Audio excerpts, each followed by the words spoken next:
Good morning, ladies and gentlemen, and welcome to the Q2 FY23 earnings conference call of Metropolis Healthcare. This conference call may contain forward-looking statements about the company, which are based on the beliefs, opinions, and expectations of the company as on date of this call. These statements are not the guarantees of future performance and involve risks and uncertainties that are difficult to predict. As a reminder, all participant lines will be in the listen-only mode, and there will be an opportunity for you to ask questions after the presentation concludes. Should you need assistance during the conference call, please signal an operator by pressing star then 0 on your touch-tone phone.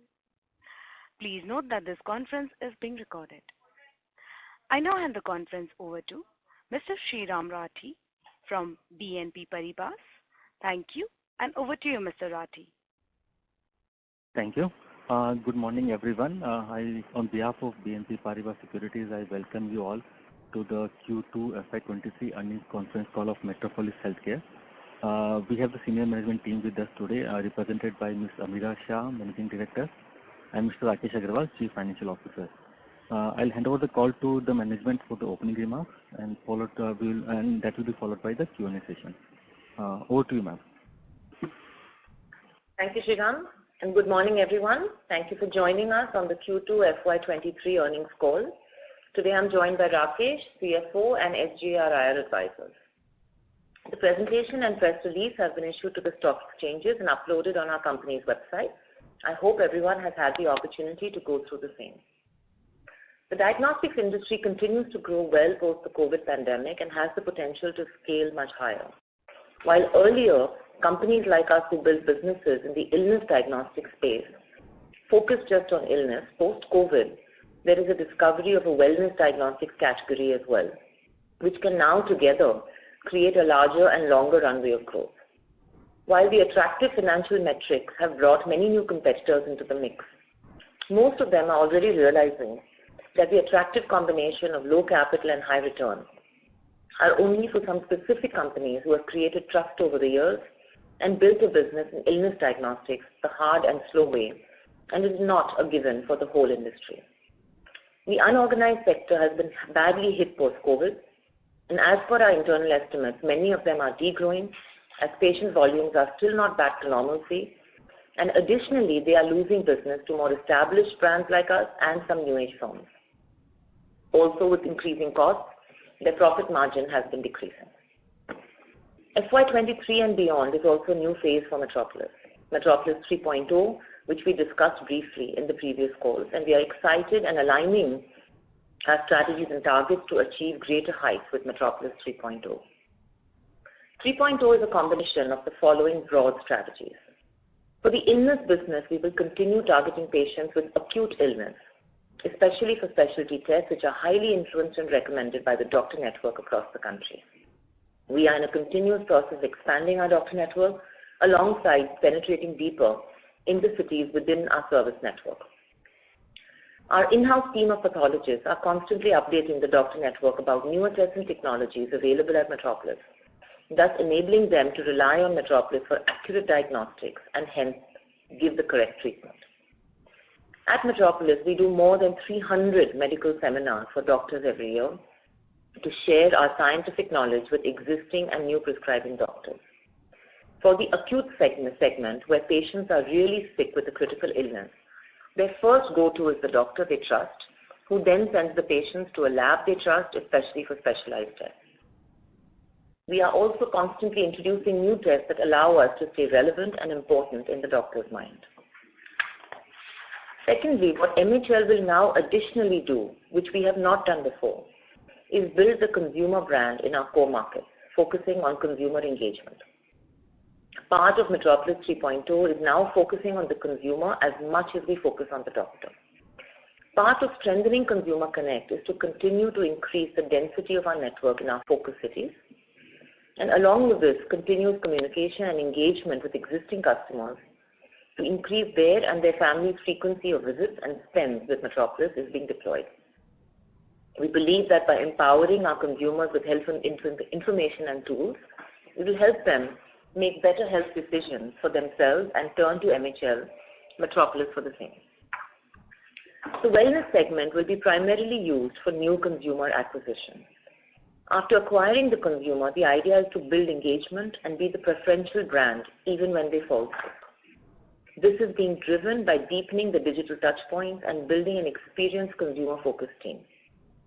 We believe the wellness market is a huge opportunity, and post-COVID, the growth for wellness industry has only accelerated.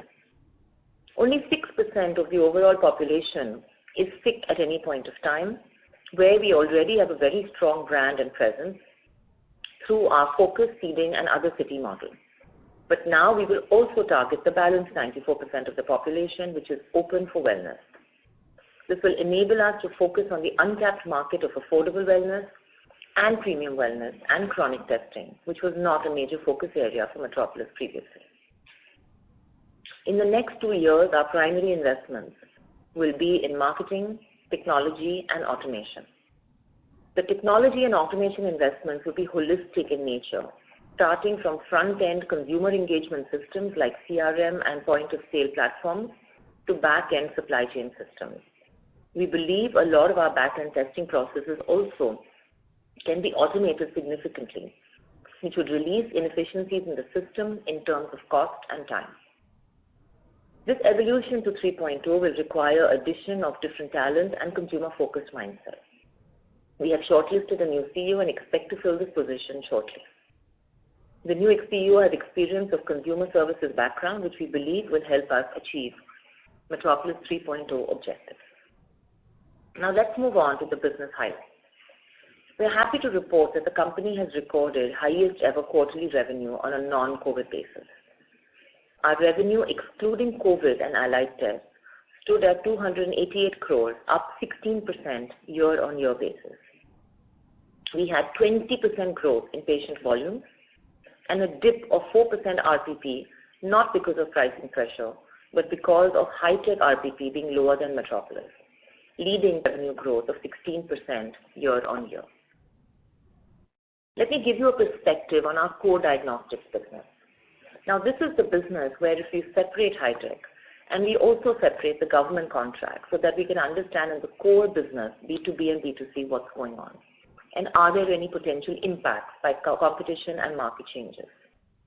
The core revenues grew by close to 12.5% on a year-on-year basis.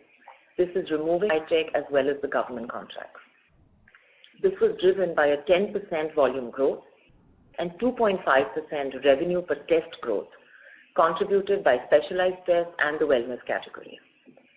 This growth in volumes and value is a testimony of the trust, brand, and strength of the business in Metropolis. The government contracts tend to be contracted for the year in terms of annual volumes and have been stable for the past 2 years with not much growth. The quarterly contribution of this, however, is lumpy. Last year, the government contracts gave us much higher contribution in Q2, which in this year is 40% down in volume. However, the government has committed to its annual volume targets, which means this revenue should be covered up in H2. Because of this lower proportion in Q2, it shows our overall growth as lower, even though core business grew at 12.5% year-on-year in Q2 without high-tech and government contracts. While we are seeing double-digit growth on the B2C front, if we look deeper, growth is better on the brick-and-mortar side and lesser on the lab-at-home services. Some of this can be attributed to a change in consumer behavior post-COVID, where people have gone back to brick-and-mortar, and some of it can be attributed with patients moving to some new age players due to aggressive pricing and easy technology usage. As we launch phase 2 of our app this month, we are hopeful to offer better technology engagement for existing and new customers of NHS. On the B2B side, while the specialized segment is growing well and we continue to be the top choice for doctors and top hospitals, there is heightened competition in the common 20 to 30 tests in the semi-specialized testing segment, which are tests which are usually outsourced by unorganized labs. This segment for B2B, which is these 20 to 30 tests for Metropolis, currently is at a high single-digit revenue. There is pricing pressure in this segment, and we expect this to continue for some time. As for new players, B2C is a very difficult business to build, and therefore they usually rely on this easier business which is coming from unorganized labs in the 20 to 30 tests in the semi-specialized segment for them to build volumes, and they try to use price as a tool to enter these markets. From a geographical perspective, we are seeing positive growth in our focus cities and the newer cities we are in. We are now expanding our efforts beyond just the focus cities to the states they are in. We believe the state of Maharashtra, where we are already leaders, continues to have large opportunities for us from a B2C and a B2B basis. Similarly, the states of Tamil Nadu and Karnataka offer the same for faster B2B and B2C growth. We are executing a strategy to take advantage of these opportunities, as we already have a strong brand and an ability to cater to these markets deeply with robust lab infrastructure with an extensive test menu on the ground. Markets of North and East are also growing well for us.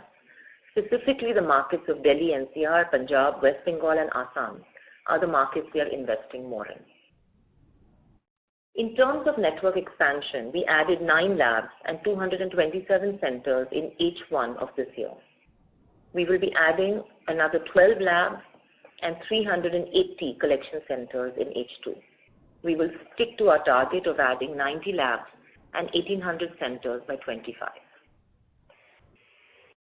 We have been able to grow our wellness segment by 40% on a year-on-year basis in Q2. Overall contribution from wellness has increased from 8% in Q2 last year to 12% this year, without hurting margins. At Metropolis 3.0, we continue to focus on growing our wellness business, and our target is to take the contribution closer to 20%. We are deploying multiple strategies to grow the segment with premium and value-driven packages as per our brand strength in the respective markets we are present. Last quarter, we had communicated our confidence on improving margins. Accordingly, on the margin front, we have progressed to our pre-COVID level of margins are at 27% EBITDA for Q2. While we are investing in marketing and talent and distribution and networks, we are saving through various cost efficiency programs. The biggest current concern for the industry is the cost increases on material costs due to depreciation of the rupee, which has currently impacted our margin by 0.5% in this quarter. Moving to our integration with high-tech diagnostics. High-tech has grown 18% quarter-on-quarter in revenue and 19% in patient volumes. This has happened through adding 14 collection centers in Chennai and standardizing the home services and scaling them up and growing our wellness business. In the labs outside Chennai, we have merged the high-tech and Metropolis labs, which are approximately 9 in number, which has allowed us to consolidate the revenue while optimizing the overhead. As we move further into integrating operations, the synergies will flow through lower procurement costs, lower operating expenses, complemented by higher revenues, eventually leading to margin expansion. In Bangalore also, we have merged the brands of high-tech with Metropolis under the brand Metropolis and integrated the operations. We are in the process of implementing operational synergies as well. Although this acquisition has a short-term impact on our ROCE continues to remain healthy at 26% post-acquisition. Assuming organic growth, we believe in 2 to 3 years, our ROCE can improve further, given that we have no sizable investment. Overall, the business remains healthy, and we are confident to be beneficiaries of the shift in the market share from unorganized to organized, given the huge mindset shift of consumers and medical fraternity towards trusted and quality-focused scientific labs. That's all from my side, and I'll ask Rakesh, our CFO, to now take you through some of the operational parameters and financial highlights. Thank you, Ameera, and good morning, everyone. Let me talk about the key performance metrics and operational numbers. Revenue share of B2C business in focus cities for non-COVID stood at 60% in H1 financial year 23. Our near-term target is to reach 65% contribution. Revenue contribution from specialized tests for revenue excluding COVID, PCR and allied is similar at 40% in Q2 financial year 23 as compared to 43% last year. The change in mix is majorly attributable to increase in the share of business from wellness testing, which has increased from 8% last year to 12% this year. Excluding COVID, PCR and allied tests, number of tests have increased by 21% in Q2 financial year 23 on a Y-on-Y basis, and number of patients have increased by 20%. We would also like to highlight that test per patient has increased from 1.9 tests per patient in Q2 financial year 20 to 2.1 in Q2 financial year 23. Our revenue profile amongst focus, seeding and other cities stood as follows. Focus cities, which comprise of 5 cities, including the city and peripheral areas of metropolitan regions, contributed 61% to the revenue in Q2 financial year 23 as compared to 59% last year, excluding COVID, PCR and allied. This shift of 2% is due to high-tech acquisition, which has large revenue in Chennai and Bangalore, two of our focus cities. Seeding cities, which are 8 cities, contributed 18% to the total revenue in Q2 financial 23 as compared to 20% last year. The rest of the other cities contributed 21% of revenue in Q2 financial 23, which is similar to last year. With respect to geographical distribution, revenue contribution excluding COVID, PCR and allied tests from West region was 51%, South contributed 30%, North contributed 8%, while the rest was contributed from East and international locations. Revenue from South has increased on account of acquisition of South-based high-tech diagnostics. Now let us come to Q2 and H1 financial year 23 financial highlights. Total revenue was almost flat Y-on-Y at rupees 300 crore for Q2 financial year 23. Most importantly, revenue excluding COVID, PCR and COVID allied for Q2 financial year 23 increased by 16% Y-on-Y to rupees 288 crores and increased by 21% Y-o-Y for H1 financial year 23 to rupees 549 crore. Q2 financial year 23 COVID PCR revenue dropped 84% Y-on-Y to rupees 7 crore, while COVID allied revenue dropped 50% Y-on-Y to rupees 6 crore in quarter 2 financial year 23. Contribution from COVID and COVID allied tests came down to 4.3% of revenue in Q2 financial year 23 versus 17.9% of revenue in quarter 2 financial year 22. EBITDA before CSR and ESOP is at 83 crore in Q2 financial year 23 as compared to rupees 93.2 crore in Q2 financial year 22. Sequentially, the EBITDA before CSR and ESOP has grown by 16%. EBITDA margin before CSR and ESOP stood at 27.6%, up by 200 basis points sequentially, and reported EBITDA margin for Q2 financial year 23 stood at 27%, again up by 200 basis points sequentially. Profit after tax stood at rupees 41 crore in Q2 financial year 23. PAT margin have been impacted on account of higher interest cost because of acquisition of high-tech diagnostic, impact of foreign exchange devaluation and higher depreciation on account of investment done to fuel the future growth engines. Coming to our working capital ratios, our debtor days as on September 23 stood at 32 days, and that is similar to as compared to March 22. Overall, we have seen improvement in working capital days, which stood at 11 days as on September 22 as compared to 14 days as on March 22. OSC to EBITDA is strong at 113% for H1 financial year 23, improvement from 96% in financial year 21-22, basically owing to improvement in working capital. Cash and cash equivalents stood at 137 crore as on September 22. Gross debt stood at rupees 138 crore as on September 22. We plan to repay the external debt by mid-financial year 24.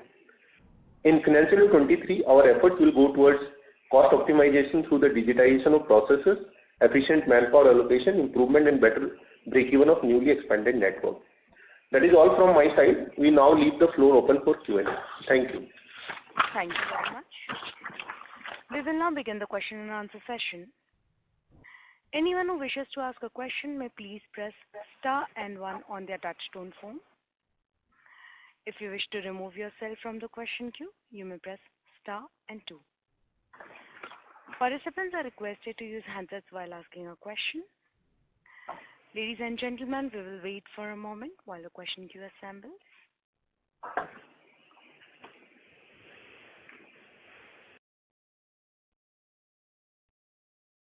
You may press star and 1 to ask a question.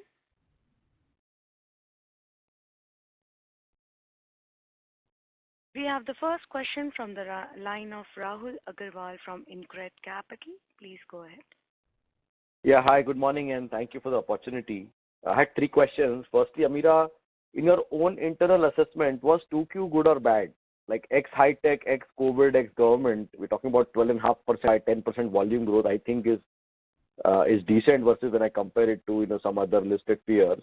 But the question essentially is if you could share your own expectation, like because it was monsoon, I think it should be seasonally stronger.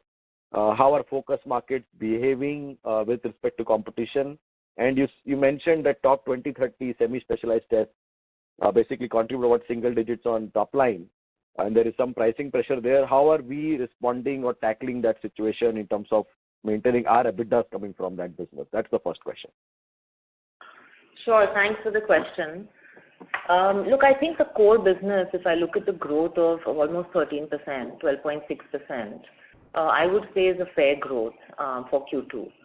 Normally from Q1 to Q2, we see anything between a 7 to 10% kind of an increase. And we've seen a similar number around 9% from Q1 to Q2, which I think is reasonably in line with historic trends.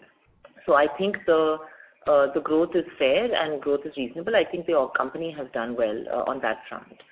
As far as your question around competition on the 2030 tests in the semi-specialized segment, again, I've often said this, that the competition is not only in the test, it's actually from the channel. So for example, if you see from B2C, our semi-specialized continues to grow well, but it is in the B2B segment, and that too specifically coming from smaller labs, where the pricing pressure is increasing. And we are seeing that in some cases, the prices offered by competition are just unviable. It is not because their cost structure is better. In fact, their cost structure is worse than the incumbents, but they are just choosing to burn cash. So in those situations, for larger clients with larger volumes, we are being price flexible to ensure that we retain our business. In cases, obviously, of very small customers with small volumes, we don't necessarily make that exception. But the idea is to fight the market and to ensure that we retain as much of our business on these 2030 tests and work at the same time on the back end to ensure that we are able to keep our margins intact. Got it. Secondly, on wellness, obviously post-COVID, we're seeing much more traction. My understanding is that, in terms of percentage EBITDA margins, right, wellness should be making lower margins versus individual testing. Please correct me if I'm wrong here. And, because we're talking about this going up to like 20% of overall business, does it impact our margin profile as well, or we are focusing on absolute EBITDA numbers here? That's the second question. It's a fair question. See, I think the perception of wellness is what the new age players do, which is to use very, very low priced wellness as an entry into the market, and trying to get consumer base based on that. That is one strategy, but there is also another strategy which they are not able to do, but incumbents are able to do, which is using their brand to actually be able to also sell sort of more premium wellness and higher ticket size wellness, which they don't have the ability to do because of a lack of brand in healthcare. So it's a combination of using smaller, lower ticket size bundles and packages to attract new consumers, and at the same time an ability to sell premium, higher priced bundles to existing and new customers. That gives us the ability to still have good growth in wellness, but still be able to make good margins on wellness and not have it diluting our overall EBITDA margin. So wellness does make like a lower EBITDA margin versus individual testing. Is that understanding right or wrong? No. If you are at a very, very low price point of wellness package, where you are selling 50 tests for 400 rupees, then your EBITDA margin on that particular package is not going to be great. But if you're selling packages which are higher priced, more value for money, at a different price point, then yes, they do make a very positive EBITDA margin. Okay, so it's all about the dependency on your brand and what you're able to sell.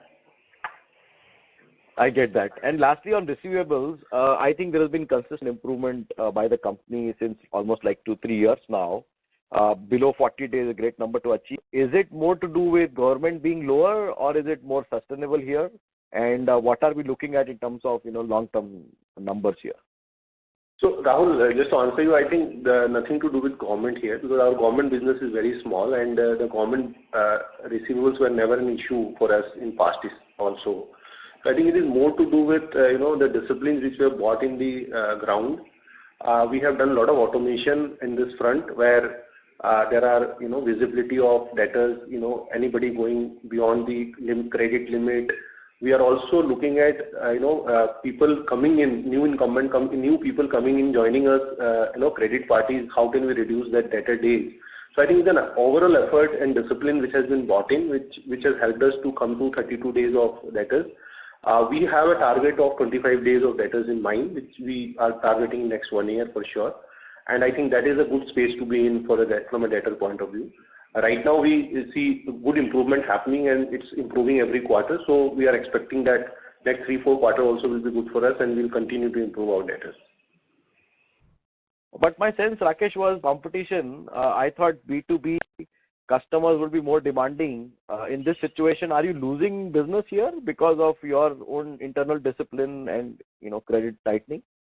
See, I think the number of credit days is never an issue, because good paymasters are keen to give a credit issue. We also have a turnover discount and timely payment discount policy where customer pays us in time and they get some benefit out of it. So I think it's a combination of choosing right partners who are good paymasters, and then incentivizing them to pay early so that they also get benefit and we also don't have the carrying cost of the debtors. So I think it's competition is more on the pricing front. I think it's not to do much into the debtor days, but yes, we are balancing it out by incentivizing as well as choosing the right partners.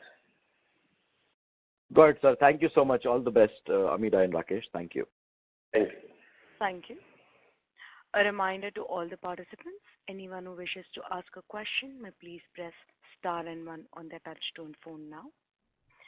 We have the next question from the line of Shyam Srinivasan from Goldman Sachs. Please go ahead. Good morning, and thank you for taking my question. Just the first one on high tech, what is the absolute contribution? I think, Amira, you mentioned growth numbers. If you could also repeat that, it will be helpful. But what's the absolute contribution on revenue, as well as, if you can also share a volume number there, please. Sure. I mentioned that high-tech grew 18% quarter in revenue and 19% in patient volumes. Overall, high-tech is about 8% of our overall Metropolis Group revenue. Got it. And given lower realization, it would be higher in terms of volume contribution. Would that be fair? That's right. It's a lower RPP, revenue per patient, than Metropolis, but higher in volume. Got it. And Amira, how is this, you talked again briefly about the, merging of the brands and stuff. So is it going on track with whatever your internal aspirations were, integration? It is on track. We had planned that in the first year, usually in the services business, unlike product, a quick integration can be harmful. So actually it has to be done slightly more gradually and slowly, because it is people and external and internal relationships. And therefore, we had always planned that in the first year, we are slightly ahead of our plan on the back-end operational synergies, and also slightly ahead on our plan on the merging of some of the labs. I would say technology changes have happened as we had planned for. Team changes had happened, early up front when we did the acquisition a year ago. Brand changes have also happened wherever we had planned for them. And I would say there are probably other 2-3 major changes that we have planned for, early next year, and hopefully we'll be able to get through those on time as well. That helpful. Just a second question on the volume growth number that you shared, excluding high tech and government, which is 10% volume growth. So just give us some historical sense, because we don't split out government before in the past quarters. So if you can help us, is this a good number? Is it slower, faster than historical levels? I know at an optical level it seems like a double-digit growth, but help us contextualize, please.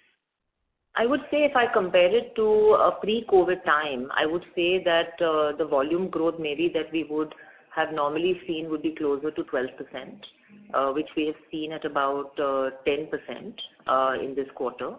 And honestly, it's very difficult to gauge exactly what the reasons are.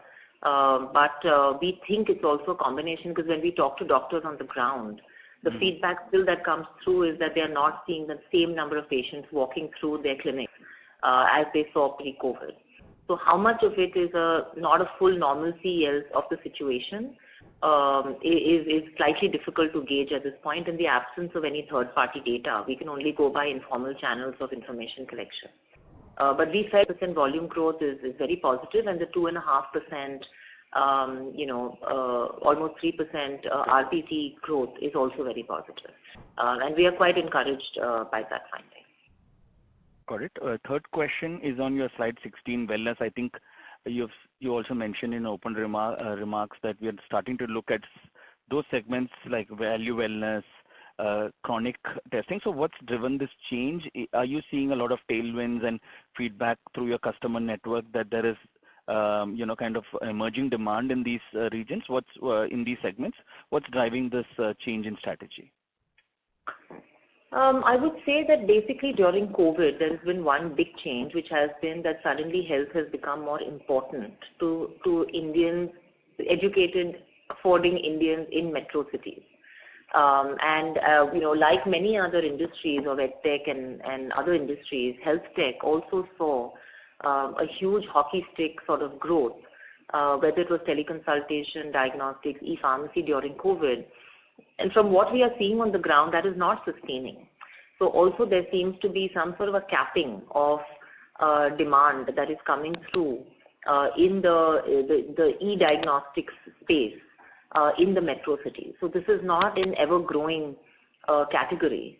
But what we have often seen is that in industries where new players come in and spend a lot of money to build a category, obviously they get some benefit of it, but a good amount of benefit also lands up coming to the incumbents, because the category is built and there is already trust with the incumbent. So as this market has been created, we have seen, as we have put in levers in place, our wellness has grown. And we believe that we have actually just started this work, I would say 2 to 3 quarters before, and there's a lot more we can do on it.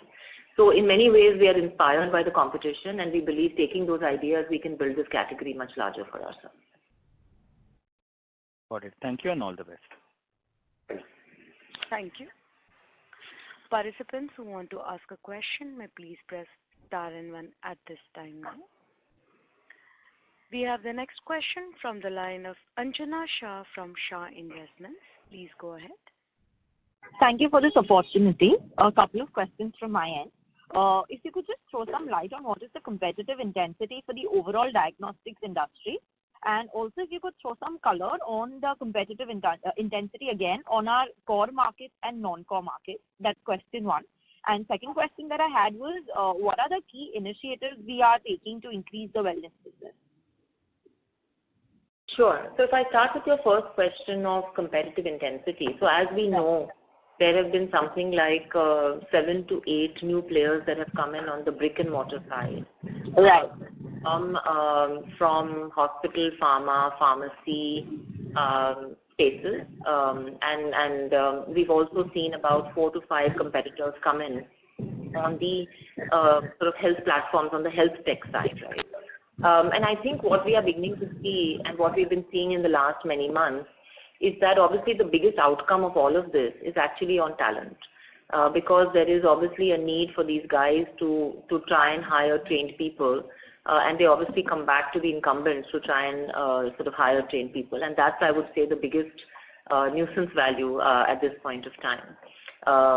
So that's number 1. As far as business on the ground goes, there was always a large business to be acquired by incumbents, but incumbents took a decision to say that, look, poor quality business, either which is non-sticky or poor quality business because people don't want to pay you, or they want to pay you after 300 days, or to have incredible discounts, is not a business quality we want to build. And therefore, there was business that we were choosing not to pick up. And a lot of the new players that have come in are actually going after that business, and therefore the quality of the business that's being built may or may not be, best in class.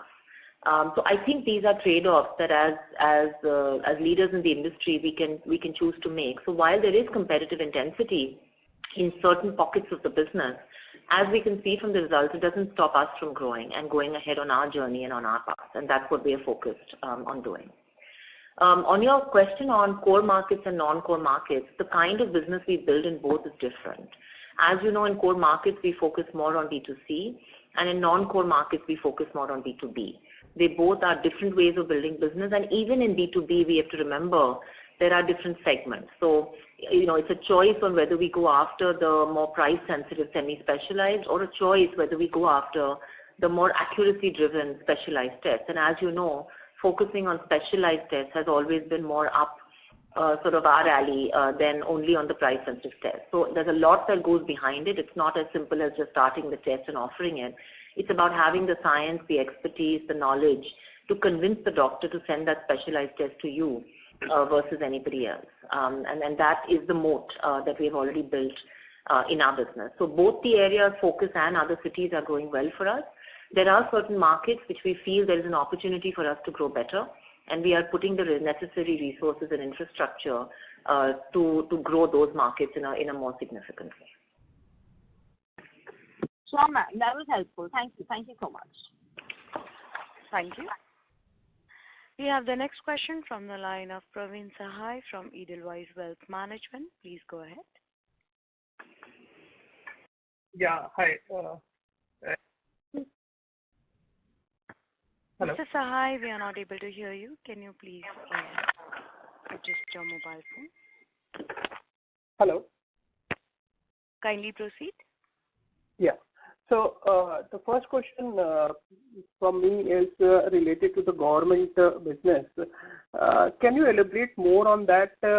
Is that mostly in the non-focus city where your B2B contribution is on the higher side, or is it some legacy, from the focus cities that's going on? So the government contracts come from all across the country. And across every region, across focus cities, other cities, and seeding cities, volumes change, like we said, every quarter. Distribution changes from every location, and the government sort of gives us annual contracts for volumes, and then they decide from which geography and in which quarter they want to give more or less. We do tend to see that since these are a large number of cities, I would say the majority number of towns and cities that we receive samples will fall in the other category between focus seeding and other cities. Okay, so it's a centrally, distributed contracts, government contracts, which nothing to do with the location. That's right.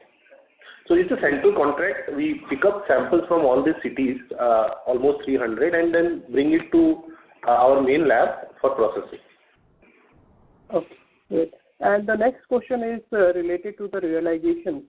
So if I look at, on the specialized testing, the realization has over the last, some 4 or 5 quarters has improved significantly.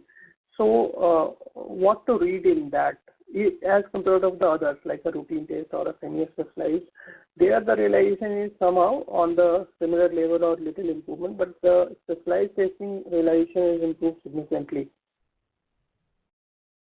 So the realization, which is the revenue per patient, is influenced by multiple things. It's mostly influenced by product mix.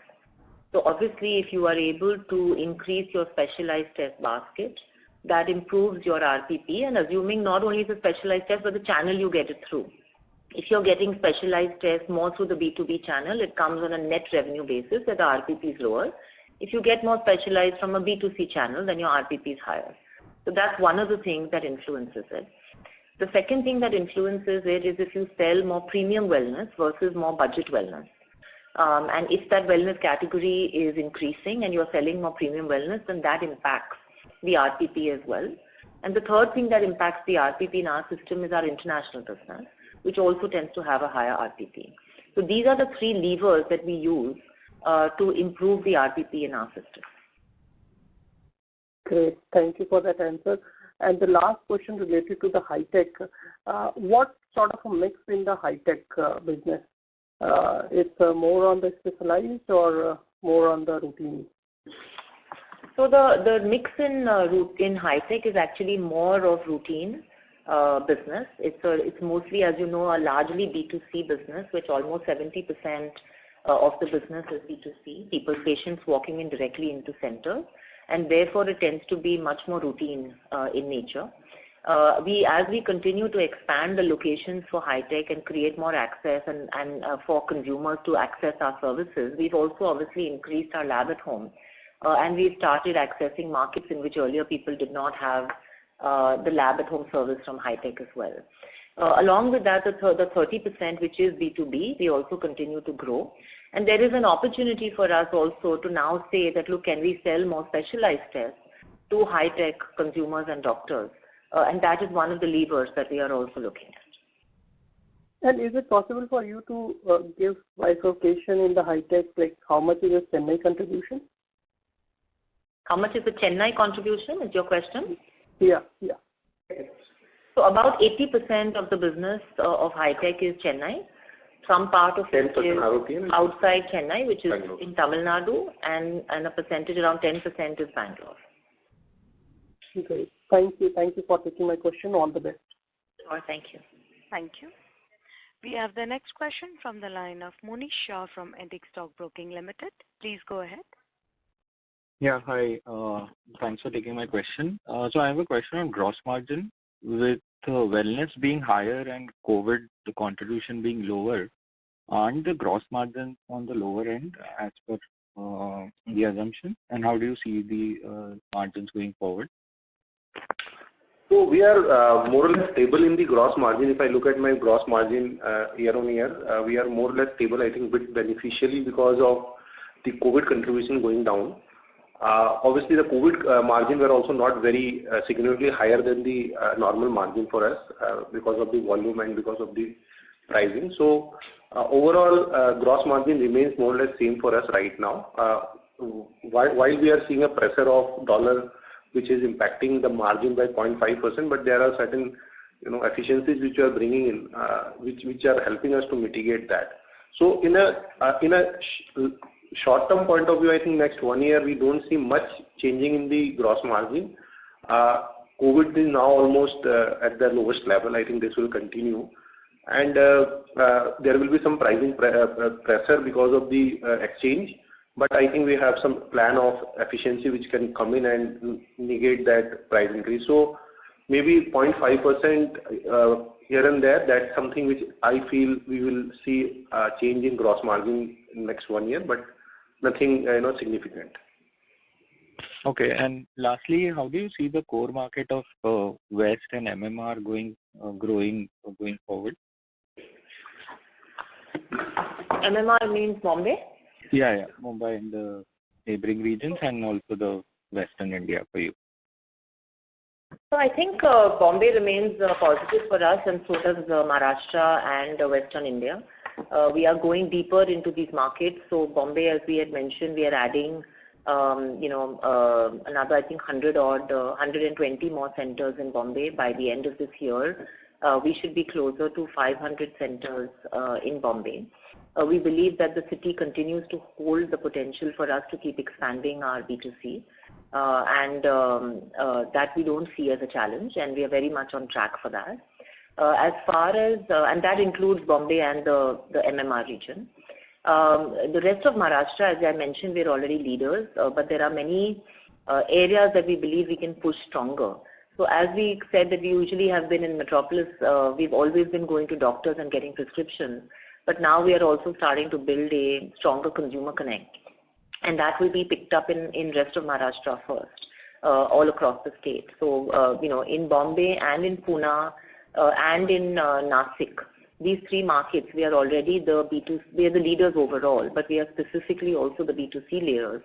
And in other parts of Maharashtra, while we have B2C, but B2B was larger. So we believe that we have an opportunity to drive much more B2C in the Maharashtra markets as well, as we have all the infrastructure in place. Okay, thank you. Thank you. We have the next question from the line of Harith Ahmed from Spark Capital. Please go ahead. Hi, good morning. Thanks for the opportunity. So the intangibles that's there on the balance sheet on account of high-tech acquisition, over how many years are we amortizing this? Just trying to understand if, how much of an impact this has on our profits. So we are taking it perpetuity right now. We believe that brand high-tech will be there for a longer period with us, and for Chennai, this is something which we can build over a period of time. So from a brand point of view, we are not amortizing the brand, but that is the stand which we have taken internally, and this is looked in perpetuity for us. So that is how it is placed. Okay, got it. And this adjusted growth of close to 13% excluding high-tech and government contracts. Can you give some color on the government contracts? Is it just NACO or are there more government contracts that we have? And then on an FY22 basis, what percentage of our revenues came from government contracts? So we have only one major government contract. There are some small contracts which are very, very minuscule and may not be meaningful. So there is only one contract which is meaningful, which we always mention that this is a mid single digit kind of number for us from a revenue point of view. And as we mentioned that the overall number remains more or less same for the year because there is a volume commitment from the government. But the quarter-on-quarter numbers tends to change. This is the need and requirement, and obviously the government decision making. So what we have seen last quarter two was a bit lumpy on that, and last year quarter two was very good for us on that. So that is the reason why we are seeing a bit of a degrowth there. And what we believe is that H2 will fill up that gap and will come back to the normal contracted value which we have done with the government. So that's how it looks like. But it's a mid level, single digit level of revenue contribution. Got it. And then this network expansion or patient service center expansion of around 1,800 centers that we have undertaken. How should we think of the timelines for these new centers to reach maturity? And looking at the previous phase of expansion that we've had in terms of patient service centers network, have those centers and then that period till the centers that we've added till maybe around FY21, have those centers sort of reached their maturity in terms of patient footfalls or revenues? So currently, if you look at sort of the network that we built, I mean, you have to always keep looking at it as an aging analysis. And unfortunately, obviously, in the middle, there were a couple of years of COVID where, it was very difficult to obviously grow these centers.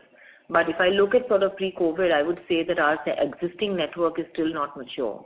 The centers which were built before 2016 would be very mature, but the ones which are post still have an opportunity to grow, and we believe that the productivity per center can definitely increase.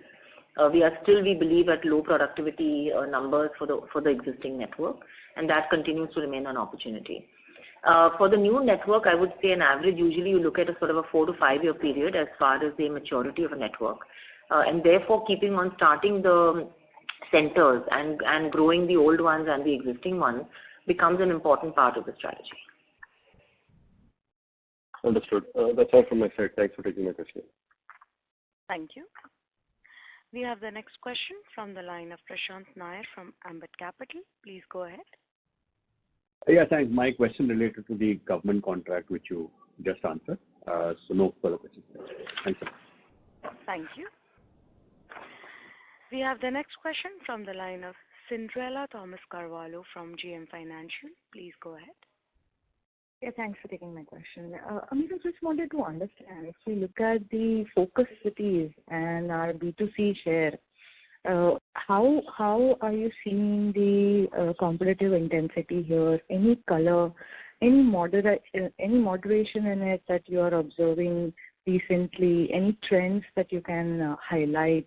And if there are any competitive intensity which are higher than expected, what is strategy that we are following? How are we maintaining the market share? If you can help us understand these two aspects on the volume and the price side both. Sure.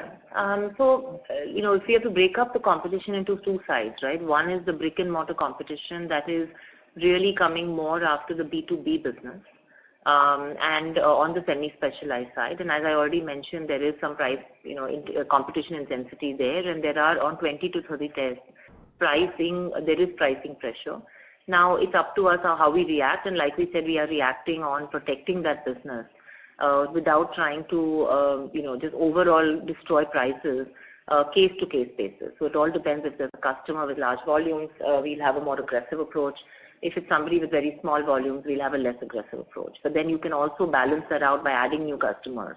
And therefore, overall, the business is growing. It's not obviously growing super aggressively, but it still continues to grow. But more growth comes from the specialized segment and less growth from the semi-specialized segment. So that's on to the competition side. On the B2C side, as I mentioned, the new players are not finding it so easy to really break in, or even existing players to really break in with doctors, because there's a lot that has to happen behind the scenes for a lab chain to get trust from doctors if you are going and selling specialized tests. So if you are going and selling a normal cholesterol, then the doctor will take their decision based on multiple factors. One is, of course, whether they trust the lab, but that trust is easier to get when it's a routine test. They also look at servicing from the lab. They look at turnaround time. They look at price. They look at experience of the customer. They look at convenience for the consumer, safety. These are all aspects that go into it.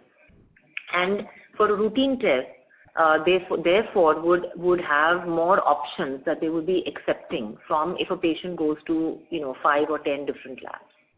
But for a specialized test, doctors are more picky because the specialized test becomes very important for the doctor to make the diagnosis for a critical illness. And if the test is wrong, their diagnosis and their treatment goes wrong. And therefore, doctors are less willing to take chances and risks for a specialized test with a lab that they don't trust completely. And they also understand that specialized tests are far harder to do. They are more advanced, more complicated. You require more expertise, and it is not in everybody's ability to do it. So what Metropolis' strategy is always to go to critical doctors, which are specialists, and sell to them specialized tests, even for their patients, which means that our volumes are lesser because less patients need specialized tests. But the RPP per patient is higher because the specialized tests are more expensive. And along with the specialized tests, we also get the routine and the semi-specialized that comes as part of the same prescription. Because the patient will come to one lab, give sample one time, and will give you the entire prescription. So that is our strategy in terms of sales, which is working well for us. And therefore, when we see companies come in and sell tests at low prices, it doesn't impact our business too much because we are not selling on that positioning in the first place. And if there were customers that were coming to us only for routine tests, and some of them are getting tempted by the bundles or the prices or the technology, there might be some customers which are moving. I'm not saying there are zero, but that is a much smaller, very small number for us compared to probably other players. Thanks a lot. That's very helpful to understand. Just a little bit more in terms of if you compare the volume, are you able to make some trend, understand any trend wherein we are losing or we are gaining in terms of maybe not on the specialized side but on the routine side? Is there any market share that we are losing to these people, or are you seeing any softening of that intensity which was there 2-3 quarters earlier? That is what I just want to have your opinion on. So I think with the health tech players, there is some softening because obviously there are funding challenges. As you know, all these guys burn a lot of cash to grow, and therefore if there are funding challenges, then that lowers their aggression in the market. We are seeing that a little bit with some of the new age players. We also have to remember that when these new age players sell these prices, low prices, what was happening in the market earlier.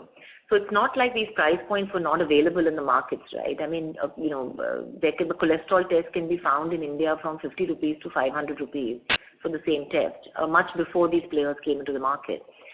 So companies like us have been used to having many other companies with lower price points available, and customers always had a choice to say, look, can I go to somebody with 50 rupees or come to Metropolis at 120 or 130 for a cholesterol.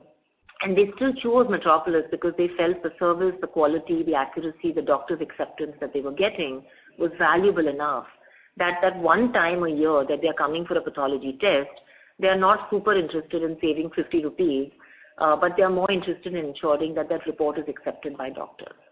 And usually you find that with the new age firms, from the surveys that we have done, specialists are still not accepting largely reports by the new age firms, and it's mostly the general practitioners who are accepting reports from new age firms because the trust levels are just not there yet in terms of the quality of the results.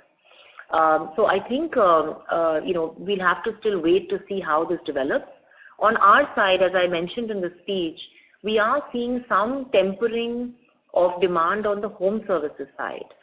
Part of that, like I mentioned, is because post-COVID, as things have gone back to some normalcy, not everybody prefers home visits as much as they preferred it during COVID because they were immobile and they were stuck at home. People like to go to physical brick and mortar as well.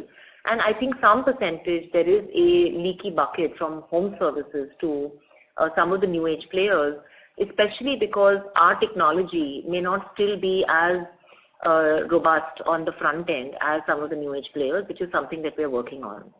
So we believe that as our phase 2 of our app comes out, which should be this month to next month, this would then be almost equivalent in engagement with the consumers. Thank you so much, Ameera. All the best. Thank you. We have the next question from the line of Alankar Karudi from Kotak Institutional Equities. Please go ahead. Hi, good morning, everyone. Ameera, one of our peers recently highlighted about witnessing slower volume growth in the metros.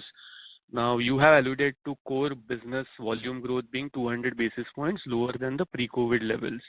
Would you concur that we are reaching some kind of saturation in the metros and hence the pressure on volumes is more on the metros?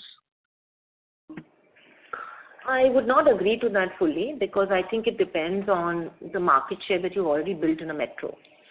So, if you have built a large market share in a metro, then yes, volumes could be or growth could be stagnating.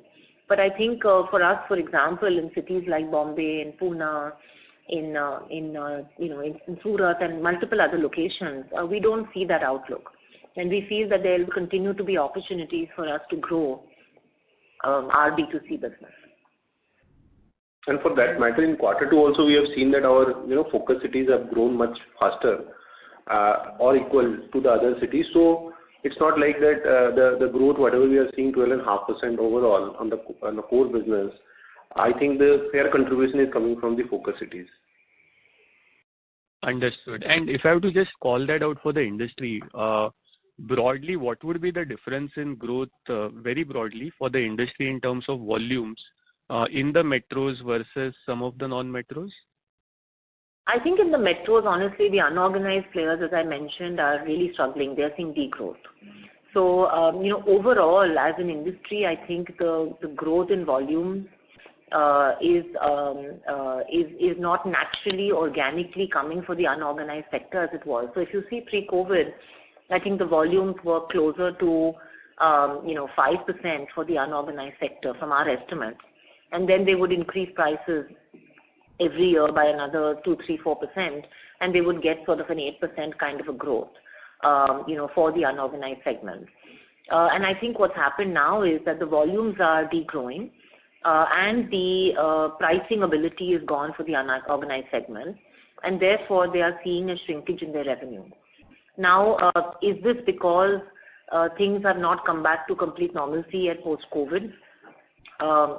I think it's a combination of that and some combination of the unorganized sector losing to some of the newer firms, because the newer firms offer convenience that the unorganized sector did, and they offer the same prices that the unorganized sector did, and therefore there is some leakage from the unorganized sector to some of the newer firms. Sure, that's helpful, Ameera. And the second question is, we have been highlighting higher attrition for the past few quarters now. it appears that we are getting impacted slightly higher on this front than some of our peers, especially at the senior to mid-management level. So firstly, is this true? And if yes, what are the reasons? Actually, that's not true. I think except for, the CEO who's exited and we have a new CEO coming in, we have not witnessed any significant attrition at the senior or middle management levels of Metropolis. I think at the junior levels across the industry, not only in diagnostics but in hospitals, there has always been a high attrition because people, sort of move for 1,000 rupees, 2,000 rupees, etc. And minimum wages have been constantly, obviously, increasing in states across the country. So I think in fact, I would say in this last quarter, the attrition has come down compared to quarters before. So we believe that it is largely stabilized. And it's only in pockets and specific segments that we are seeing a higher attrition. Sure, that's all from my side. Thank you.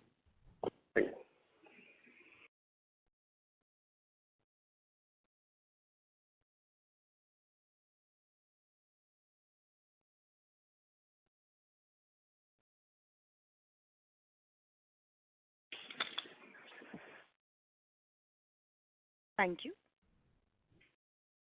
We have the next question from the line of Rahul Agarwal. Kindly proceed. Yeah, thanks for the follow-up. Ameera, just on the international side, we never talk about it due to low revenue salience. Obviously, India has to do a lot more. But any meaningful effort being taken there to grow, or it just stays as part of overall Metropolis? And is this more profitable than India right now at a better level? I would say overall it's in a similar margin profile as India because it's a combination of some more mature labs and some less mature, newer investments that we've made. But the profitability that we see on the international side is actually quicker in some cases than we see in India. As we know, RPP is also higher, and we are able to actually do a similar business model that we do in India in these markets. So it's not like we are creating some very new business models. It's a copy-paste of the B2C, B2B that we do in India, and we do it there. We have figured out a way to operate in these markets and make a success of it, which is why I think we are already the number 2 player across the African markets. And while, international continues to show sort of a single-digit contribution in our overall revenue, that's not because the business is not growing. Actually, in local currency, it's growing very well. But because of the depreciation of the local currency versus the dollar, it's only a forex loss because of which it shows at a single digit. Otherwise, it would have been shown as a more significant part of the revenue, where you would have seen the growth play out in the contribution.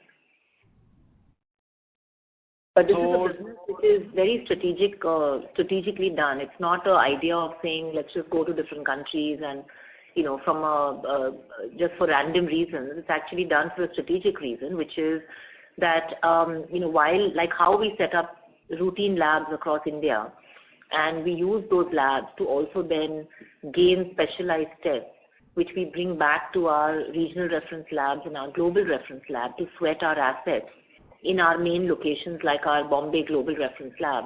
It's the same model that we do from Africa. So it's about setting up more routine, semi-specialized testing there, using our scientific expertise to be able to get specialized tests back to India, which sweats and increases our volumes in our global reference lab. So it's a very deep connection between the Indian and the African business, and we are able to use the complements and the strengths of India to complement sort of the inherent weaknesses in the industry there. So do we anytime see that business basically contributing meaningfully to overall Metropolis, or do we see some ramp up there, or just like, because generally we're not tracking it because numbers are not very, very, quarterly disclosed. But my sense is, as you said, it's strategic for you, but does it make any meaningful sense to put time and effort and grow that business, or how does that happen? It's something we are definitely looking at, and I think when we come back next year and sort of tell you our plan for 23-24, we'll be sure to sort of go into a little bit more on depth on our plans for the international side. Got it. And lastly, Rakesh, one question for you. Staff cost at 62 crores, flat QOQ. Typically, based on past trends, it goes up in second quarter. Was this normal? So we have increased our increment was given in Q2 for us, so that increase has come. But yes, there are a lot of because of the COVID period we had some fat into this bucket, which we also mentioned last quarter that we are actually sequentially reducing that fat because there were a lot of manpower being built up for the third wave which came and which substantially was not much. So there are some corrections which has been done in last quarter, and obviously the increment has happened. So both has nullified a bit, and then therefore we are seeing a bit of a flattish kind of a manpower cost. Got it. Thank you so much. Best wishes. Thanks. Thank you. We have the next question from the line of Sayantan Maji from Credit Suisse. Please go ahead. Yeah, thank you for the opportunity. I just have a few clarification. So this 22% year-on-year B2C growth, does this include high-tech and most of the wellness revenues? Yes. So this 22% includes the high-tech as and wellness. Yeah, so if I exclude high-tech and the wellness revenues that you have reported, then excluding that, the business seems to be flat. So is that right or? So I will tell you, if you exclude the high-tech and exclude the wellness obviously is a part of B2C. You cannot exclude that. But if you exclude high-tech, our volume growth, as we mentioned, will be around 5%. But that is basically because of the government business, which we mentioned earlier, that it has a bit of a bumpiness in a quarter-on-quarter basis. So we have seen a 40% volume degrowth in this government business last year quarter 2 to this year quarter 2. And if you remove that part, because that basically is a seasonal thing and quarter-on-quarter it changes. So if you remove that part, then our core business on B2C is growing by approximately 10%. So that's what we have mentioned in the. I just want to add something. I said removing wellness is not logical because you have existing patients that are walking in who have been older customers of yours who came when they were sick and now they're coming to you for when they're healthy. So separating wellness and illness is not possible because sometimes it's the same patient or the same consumer and sometimes it might be a new consumer. So these two numbers would be very overlapping and have to be seen together as a B2C and not separated. Yeah, that's fair enough. So, but this government contract you are including it in B2C, is it? No, that's not part of B2C. So we are tracking it separately. Yeah. B2B separate, B2C separate, and we are tracking a third element which basically gets into government and some clinical trials and institutions and all. So that's separate. Okay. Okay, understood. And what will be the pre-Ind AS EBITDA or what is the Ind AS benefit to the EBITDA for this quarter as percentage of sales? So overall, I think there is a 2% margin which gets into Ind AS. So that is basically from the starting itself. So there is no change in that.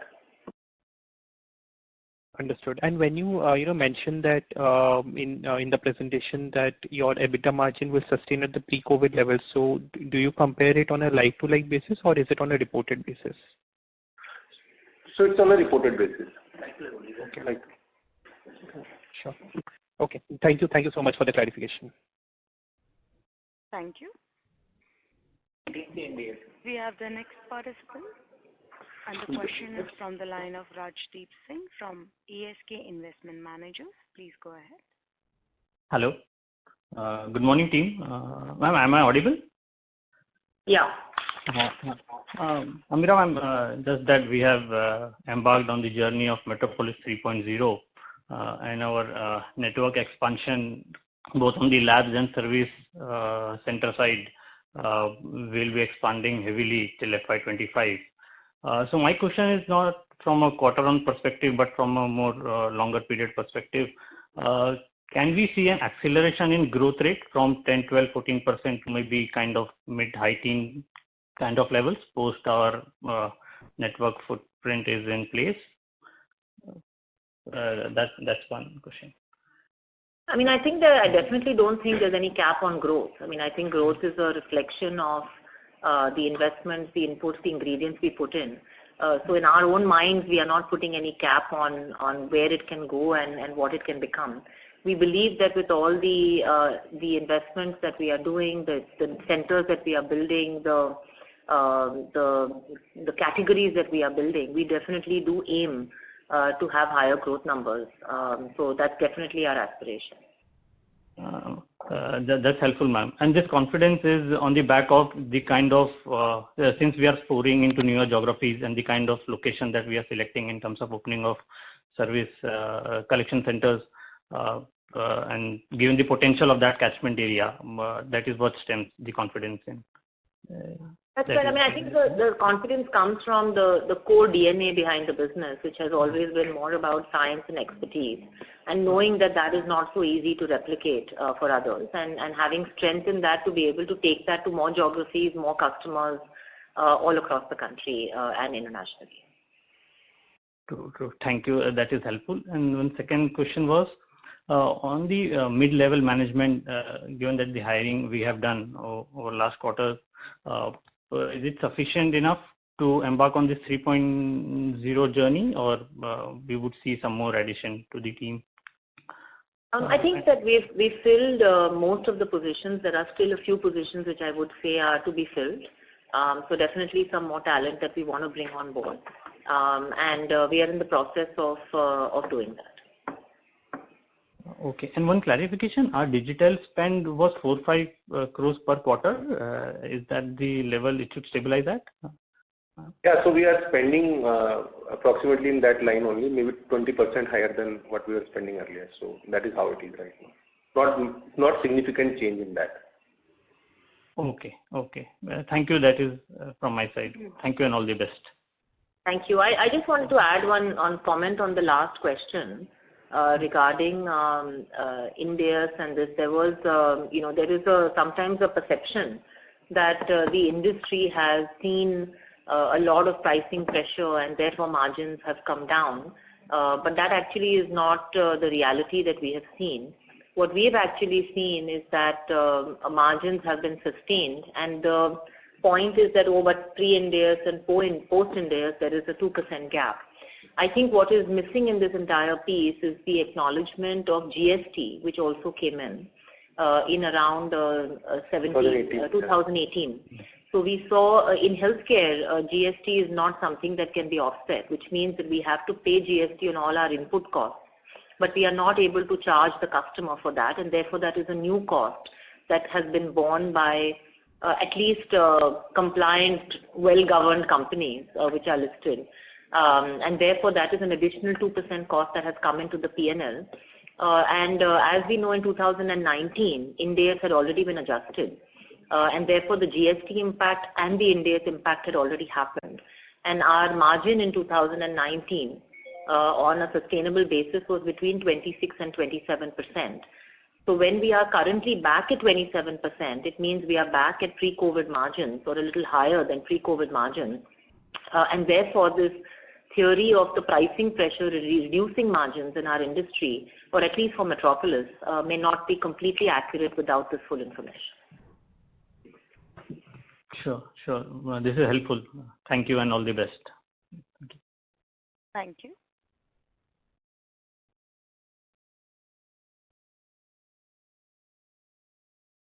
Ma'am, we have one more participant. His name is Prashant Nair from Ambit Capital. Please go ahead. Yeah, thanks for taking this question. Just wanted to check, is the impact of rupee depreciation on input costs fully reflected in this quarter, or do you think some of it will actually reflect more in the second half? See, we don't know how things will, fare in the next coming quarter. So whatever has happened till now, changes have taken place. So that impact has already come in. So that we have already done. We believe that maybe this pressure on forex and the currency will not be a very long term. Maybe this year we'll see a bit of more here and there, but next year it may stabilize. That's the internal understanding. But whatever impact we have got till now on currency, we have already taken into account, and therefore you see a bit of a forex loss coming into the books. And going forward, if there is any further devaluation, obviously that will be, we can't predict right now, and that will be taken either positive or negative. So that's the situation right now. Yeah. So essentially, if the rupee stays where it is, then you will not see any further input cost inflation. I mean, on account of currency. That's a fair. Yes, that's a fair estimate. Yeah. Okay. Thanks a lot. Thank you. As that was the last, as there are no further questions from the participant, I would now like to hand the conference over to the management for closing comments. Thank you, and thank you all for attending this call and asking so many clarifications and questions. We're always happy to answer. I think generally we know there's a lot of noise around the industry and a concern around margins, concern around growth, and a feeling that the competitive intensity is going to reduce prospects for the incumbents. As you can see from the numbers, that's not necessarily the case. We believe that with our core DNA and our values of building the business with science, expertise, knowledge, distribution, and now with having new opportunities of really building the brand also with a consumer mindset, expanding categories like specialized, expanding categories like B2C and wellness. We believe there continues to be an opportunity for Metropolis to grow well in our focus cities as well as in our new markets as well. As you know, we also have a plan of expanding our labs and our collection centers into smaller towns. And all these 90 labs that we are establishing are in small tier 2, tier 3 towns of India, which will give us new engines of growth as well, besides the cities that we are already present in. On the back end, we believe that using technology, automation will release a lot of efficiencies. And if there are any pricing pressures on the B2B side, this can be offset with the inefficiencies that we release in the system, and therefore being able to continue to target sort of pre-COVID margins as the aspiration. We continue to be optimistic about the industry and our prospects in it, and look forward to chatting with you guys in the next quarter. Thank you. On behalf of Metropolis Healthcare, that concludes this conference. Thank you for joining us, and you may now disconnect your line.